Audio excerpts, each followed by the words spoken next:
Once we clearly understand what feedback is and how to apply it, let's delve into Feedforward. The objectives of this section are to learn and comprehend the purpose, implementation, and timing of Feedforward. Importantly, the combination of both feedback and feedforward holds significant value in the communication process, as well as in achieving desired outcomes in teamwork, particularly in enhancing remote team communication. Let's begin with what feedforward is. It is a fundamental strategy to enhance the performance of individuals within your team. Developed by writer and executive leadership expert Marshall Goldsmith, Feedforward is a process of communication-based pre-feedback. The feedforward involves providing suggestions, advice, or recommendations for the future, focusing on positive acceptance and suggestions. The significance of this technique lies in its ability to anticipate future situations and potential mistakes. Just by showing some prevention, precaution, or care modifies the future and can help create a more positive working environment. It also helps to overcome the barriers that hinder their productivity and performance, so it can also be defined as a methodology for managing communication with people who are part of a work team. Feedforward refers to the future and how a particular situation or action should occur. It begins with an example of what may happen in the future if negative patterns from the past are repeated, but then focuses on the desired outcome. Its emphasis is on what can be changed.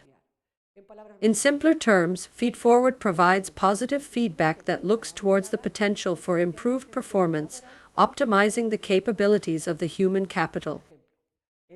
For instance, instead of receiving feedback on how their customer service skills have been less effective in the past, an employee can receive suggestions, recommendations, and encouragement on how to handle customer complaints more professionally in the future.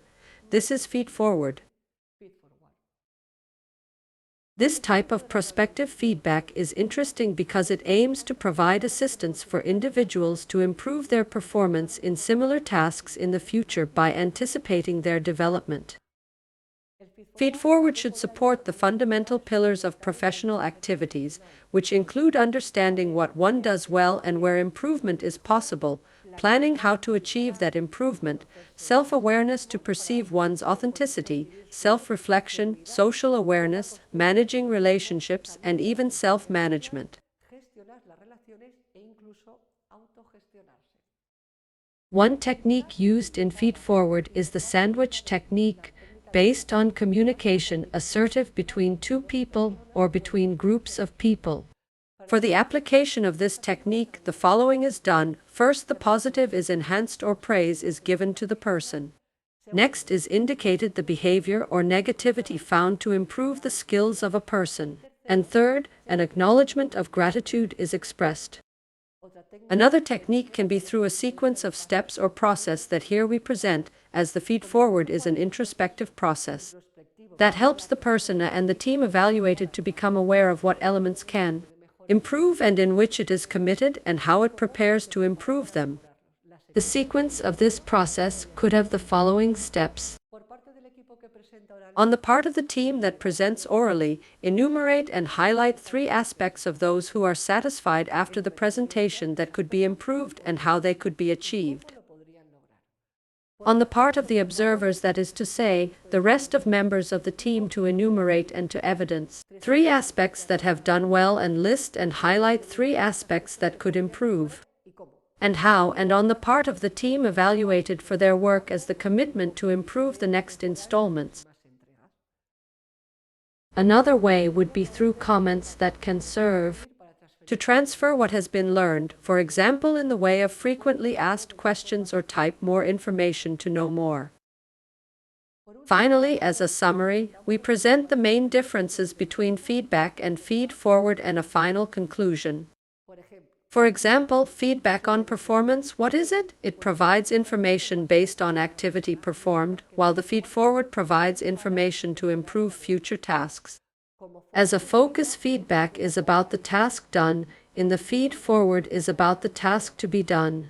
What is feedback focused on? It focuses on providing information, evaluating actions made in the past to improve them or in the recipient, while the feed-forward focuses on enhancing the future performance of human talent from the review of the present actions, establishes expectations of future behavior work and allows to the receiver make adjustments accordingly.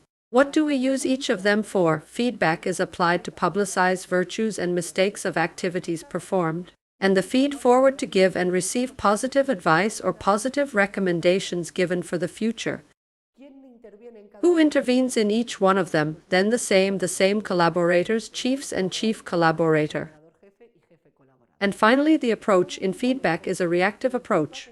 The goal is to improve based on the activities carried out in the past, while in the feed-forward is a proactive approach. The goal is to change a possible future with positive attitudes and performance. As a final conclusion, we can say that when applying, both people express satisfaction with the methodology used, increasing participation in implementing a solution-based communication and not in problems or mistakes. Positive reinforcement promotes motivation and commitment.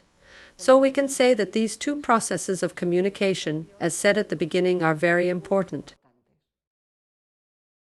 Right now, you must have seen both videos, and you have to be able to know and understand what and how and when feedback is used. To know and understand how and when the feed-forward is used and how the sum of both will help us to improve communication in remote teamwork. We leave you this biography in case you want to expand information and your knowledge about these concepts.